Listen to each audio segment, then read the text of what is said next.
बांद्राय गोजोननायखौनो मोना हां गुसुं गुसुं मोनो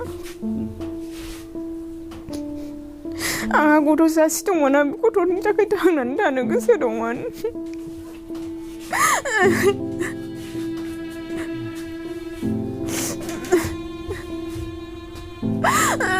अन्नानै रायजो राजाफ्रा आंनि सायाव एसे अनसुंथाइफोर होदो जोंहा जेबो गैला आंनि बेमारावनो जोबजोब्बाय बेनिखायनो रायजो राजाफ्रा आंनो अन्नानै थाइसे थाइनै अनसुंथाइफोर होयोब्ला मोजां जागौमोन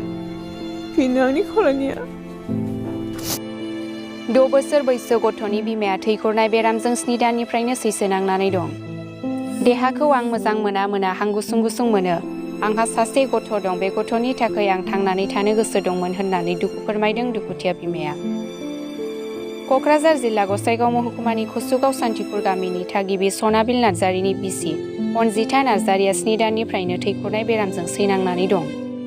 दा न'आव दंब्लाबो दान मोनफ्रोमबो 3-4 पेकेटनि थै सोबाय थानांगौ बेनि थाखायनो न'नि दोहोनफ्राबो जोबस्रांलांजोब्बाय बेखायनो बुहुमनि सुबुं अनफावरि रायजो राजाफोरखौ आखाइ खबजबनानै अनसुंथाइ बिनायजों लोगोसे खावलायहरदों बेमारि अनजिथा नार्जारिजों लोगोसे फिसाय सनाबिल नार्जारि बिथांमोनहा बांसिन मोनथिनो थाखाय सुलाद लानो हागोन मबाइल नं 6003400663 आरो अनसुंथाइ हरनो थाखाय एकाउन्ट नम्बर नेम अनजिथा नार्जारि एकाउन्ट 3792769424 IFSC SBIN 000796 बेयाव हरनो हागोन हैदियाथ' बे डाक्टारा बुंदों मामा सिलिगुरियावसो दं थैनि डाक्टारा सिलिगुरियाव लाङोबा आं रायलायना हरगोन होनना बुंदों आरो बे डाक्टारा कुचबिहारना बेयाव लांनोबोथ' बेयाव सिगांनिफ्रायनो गोबां फैसा गारबोनाय जादोंना बेनि थाखायनो आं दा लांनो थाखाय जेबो उपायानो गैखाला आरो नोंथांना मा जेनेबा बेबायदि ट्रिटमेन्ट खालामबाय थानायाव एथ' फैसा थांबाय न'नि मा जिनिस फाननांगौ जाना फैया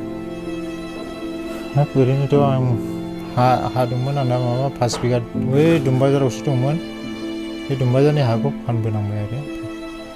बेयो थांबाय आरो माने ओरै बैजोंहाय न' दंमोन गंसे माथामनि बेखौबो फानबाय आरो बाइकबो दंमोन आरो गंसे बेखौबो फाननाय जाबाय आरो गासैबो थांजोब्बाय आरो बेखौ प्रत्येक मासावनो आं थैजोंसो लाखिनानै दं आरो बे आंनि हिन्जावखौहाय पेकेट 3-4 बेबायदि सोबाय थानांगौ जायो नङाबानो बिनि जिउआ दाहालागैसिम थाया जासिगौमोन ना दा फैसाजोंसो लाखिनानै दं आरो थै आरो फैसा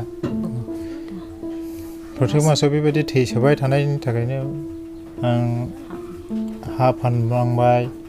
न' फाननांबाय ओरैनो बाइक फाननांबाय सना माला गासैबो फाननांजोब्बाय दासिमाव अब्लाबो आं बिनि बेखौ सोखानो हायाखै आरो सोखाजानायखौ बियो मोनाखै आरो दा लास्टआवसो बे दा बेमारखौ हमनो हाबाय आरो बेनि थाखायनो आं रायजो राजा गासैखौबो आखाइ खबजबनानै खुलुमहरो जेन' रायजो राजाफ्रा अननानै आंनि बिसिनि बेमारखौ जेन' सहाय खालामो थाइसे थाइनैब्लाबो अननानै नोंथांमोना जेन' आंनि हिन्जावखौ जेन'